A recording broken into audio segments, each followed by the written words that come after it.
Hello underachievers, just want to start off this video by saying I'm sorry I only posted once last week. I've been ill, I've been going through some stuff, I just needed a break. But I'm back, still ill. I'm guessing you've read the title by now, but yeah, today's video is about binding, it's about binders, it's about binding. If you don't know what binding is, it's just a method of flattening your chest. For people who are assigned female at birth, they have, you know, some tissue there and they might want to flatten it. Usually this is done by trans guys or non-binary people who are assigned female at birth who just want to have a flat chest. But sometimes it's also used by people who just, you know, like the look of a flat chest. They don't have dysphoria, they just want a flat chest. I remember a few years ago I had so many issues with that, but then I realized that a lot of binders that people use today were actually not designed for trans people. They were just designed for cis men who have, you know, too much breast tissue. Don't really see an issue with people wanting to flatten their chest. They could be doing it for cosplay, or it could just be because they like the look of a flat chest. So I have had top surgery, which means I've had my titties removed.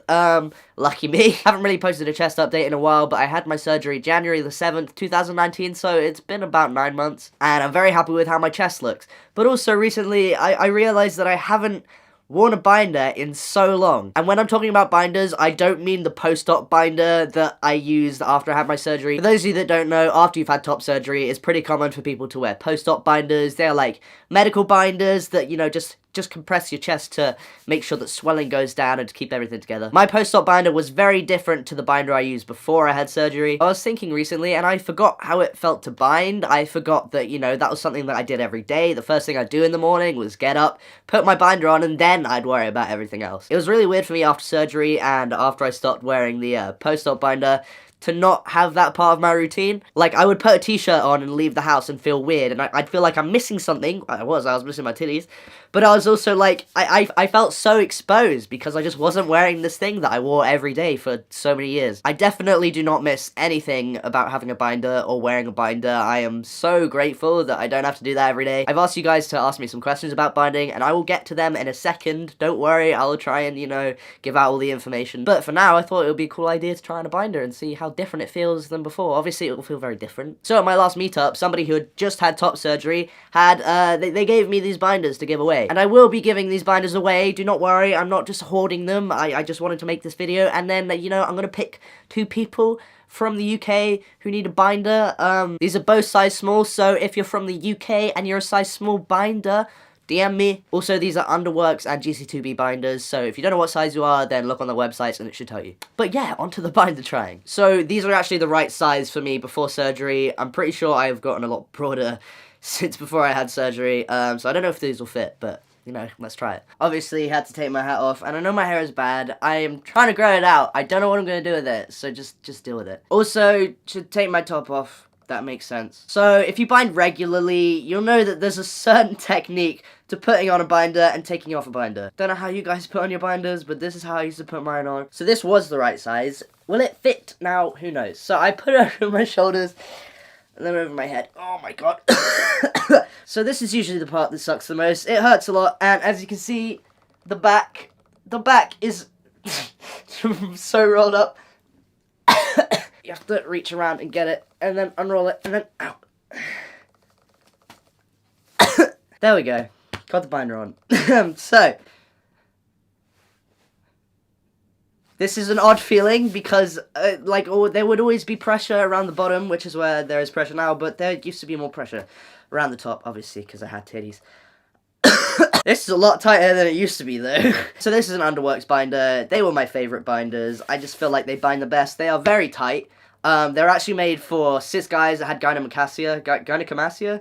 One of them, they had extra breast tissue, and it was to flatten them. But yeah, these ones probably hurt a lot more than GC2B, but I prefer them. They rub under here, and under here, and on here, and here. They rub a lot, but they keep you flat good. Obviously, this is just for my body type. These are just my favourites. So that was the Underworks one, and this is how I used to take my binders off, I think. You just roll this up, and then get behind. Jesus Christ. Yay! So that was the Underworks binder. This will be given away. I promise I haven't stretched it out. So the next binder is the GC2B. Now these are a lot softer. These are made by trans people for trans people, so if that's what you want to, you know, invest in, then that's what you can do. Personally, I didn't like these ones as much. They were comfortable, but they didn't bind as well because the back is pretty flexible. As you could... That binder's literally, like, rubbed. So let's put the GC2B on. This should be easier, I think. Same approach. Arms in, over the head. Oh, this is so much easier. Okay.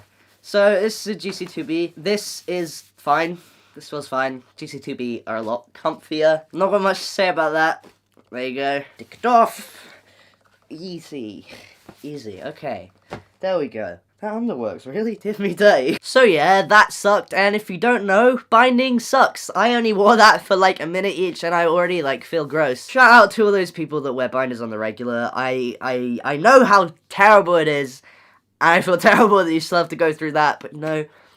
One day, maybe you won't. So you guys actually had a lot of questions about binders and binding, which is fair enough, because I know a lot of trans guys and non-binary people do that. So let's get on to them. What tips do you have for working out and wanting to bind? So I'm not going to lie to you, when I binded, I did not exercise, and when I did exercise, I didn't wear a binder, because I was at school and I was not out, and I would feel weird, you know, one day having a lump there and the next day not having it. But what I do remember experiencing is that every time I tried to run and I was wearing a binder, I would get out of breath so quick, and it would take so long for me to recover from that. I would also start coughing and wheezing. It wasn't good. Realistically, I would recommend not exercising a binder. If you can, maybe wear a sports bra that is loose or a sports bra that is tight, so you know, can kind of bind, because that's, you know, sports bras kind of binded better than normal bras. But if you have to bind while exercising, I would recommend going a size up. Don't want to be exercising with the full-on tight stuff. It's actually really dangerous, and it feels really, really terrible. Has your way of breathing changed now you don't have to bind anymore? Absolutely, yes.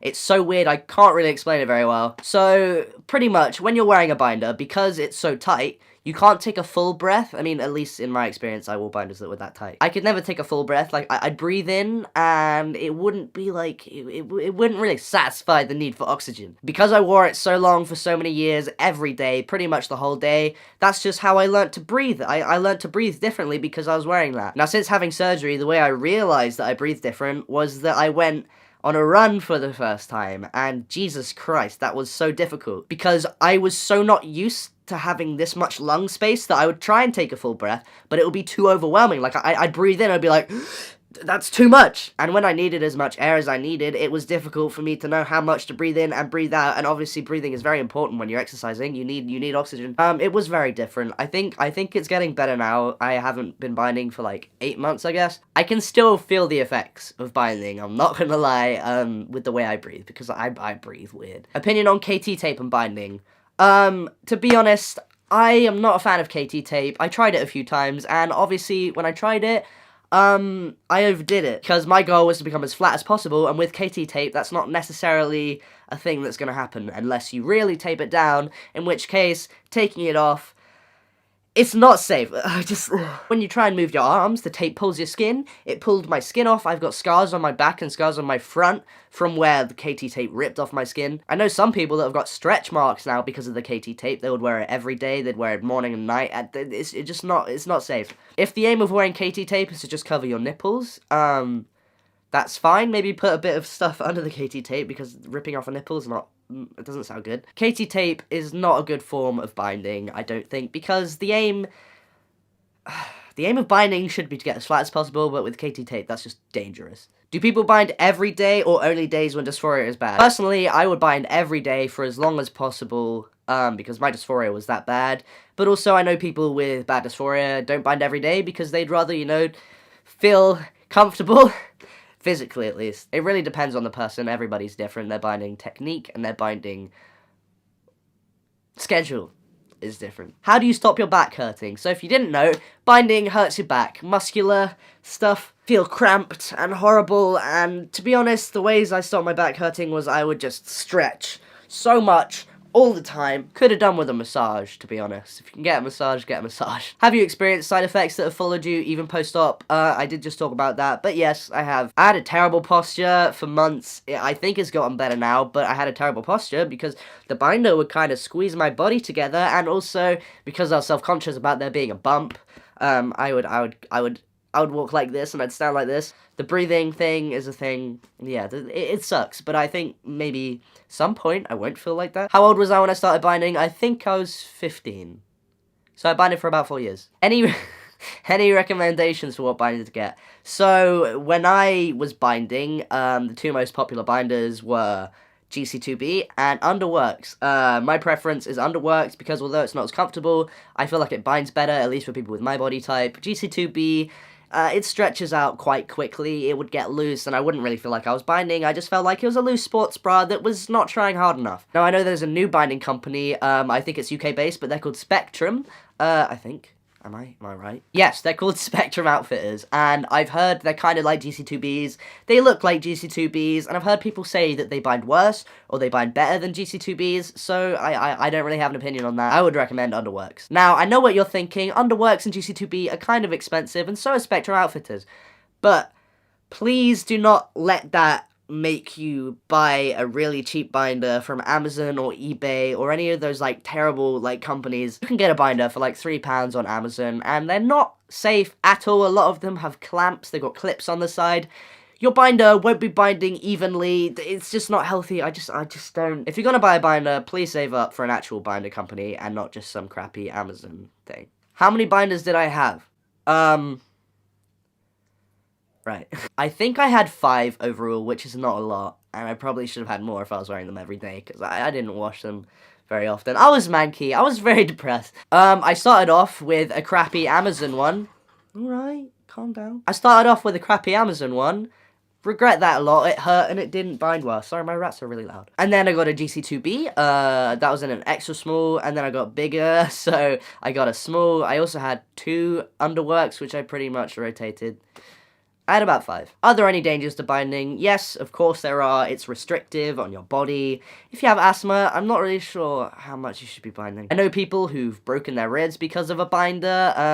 I got bruised ribs sometimes and I felt manky and horrible. If you're exercising, like running with a binder, and you lose your breath, I feel like that's not good at all and things can go badly. What is the maximum time to wear one and does it hurt? Realistically, if you're binding every day for a long period of time, it will hurt. The maximum amount of time to wear a binder, I don't know, different places will tell you different times. I've heard 8 hours from somewhere, I've heard 12 hours from somewhere. Realistically, I know that 8 hours is not a long time, to be honest. If I was told I could only wear it for 8 hours, I would refuse to only wear it for 8 hours because I do not want to be spending the majority of my day without a binder. Realistically, people are going to bind for however long they want to bind, but can I just say that if it's really hurting you that bad, please just take a break, maybe even like a 10-minute break, or if you can, wear a sports bra and baggy clothing, then just do it, it's not good. Do you recommend the full tank or the half tank? So, all of my binders were half tank, which meant they stopped halfway down your torso. Full tank ones stop usually at your hips. I just prefer half tanks because they're more comfy. How can I buy a binder without my parents finding out? So this is a question I get a lot, and there are lots of ways to get around your parents finding out that you have a binder. Usually, you can only buy binders online, so if you don't have a debit card or you don't have a way of buying something online, then maybe you reach out to a friend, reach out to a family member, reach out to, you know, anyone that could help you, that could buy something online, give them cash in person and have them buy you a binder. You could also have a binder delivered to a friend's house so your parents don't have to see your mail. A lot of people get binders from binder giveaways, and you can have the binder delivered to someone else's house that you can collect it from. It's pretty easy to hide a binder. There must be some place under your bed or like under your cupboard or in your wardrobe that you can hide it that your parents can't find it. Realistically, if they do find it, which my dad found it, he didn't really ask any questions, I think he was scared to ask questions. You can just say it's a sports bra, which they may or may not believe, but whatever. So those are all the questions I've got on binders today. If you have any other questions, then please comment then. I'll try. I keep dropping my phone. Please comment the questions. I'll try and answer them. But that's the video. Hope you enjoyed it. If not, I'm sorry. I'm not really. But yeah, have a good day. I don't. See you later, losers. Punch. Such a weak punch. I'm so ill, guys. I feel ill.